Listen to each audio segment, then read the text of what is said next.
I would like to welcome Congressman Lujan.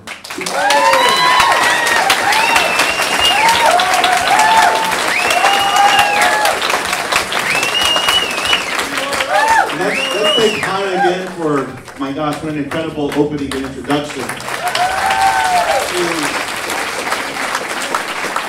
The students from the Global Warming Emergency from Global We, who I've had the honor of learning from the very beginning when they started the Global Warming Express. Thank you so much for your words, for reminding us what's at stake. So, look, this is pretty simple for me. Our climate is in a crisis. I've learned so much from constituents and listening to young people that have come to chat with me, to visit with me, that have written me letters, that have called, that have texted, and reached out to me online.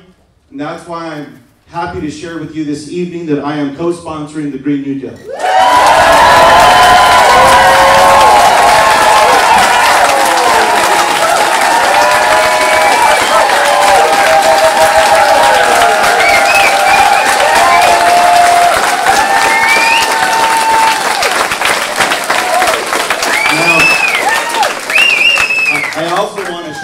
To Craig O'Hare and to Dr. Leslie LeKind, that I thank you for giving me a little bit of time, and you weren't patient, to make sure that we had a chance to reach out to constituents as we do with legislation, as we read it, we look at it, we make sure that we can meet the goals associated with the policies that we're signing on to.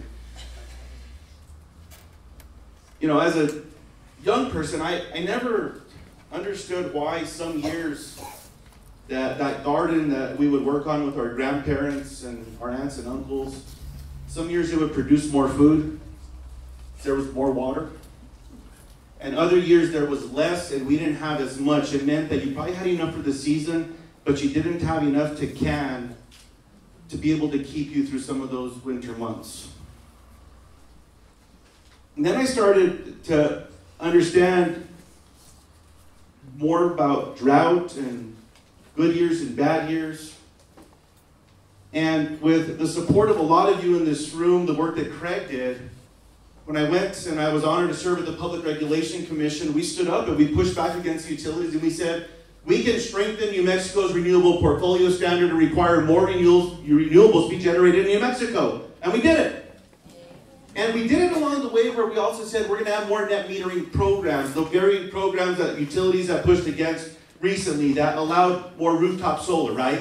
We've got to fix all of that again. But I learned about that. And then I continued to understand what was at stake. And so recently I went back and I looked at some of the data sets from when I was younger. So back in 1990, I was 18 years old. Before many of you were born. In 1990, I was 18, and about half, or I should say of all the industrial emissions that we have seen emitted, half of them have happened since then. Going back to 1990, it was about 0.7 of a degree cooler. The ice caps were 40% larger. This has hurt us, and it's hurt the world. I mean, even look at President Donald Trump's own military and national security advisors who put out a report that was required by Congress back in January that said, climate crisis is real and it's threatening our national security. So for any of my Republican colleagues that are worried about what we need to do, just listen to that report if you won't understand the moral responsibility that we have.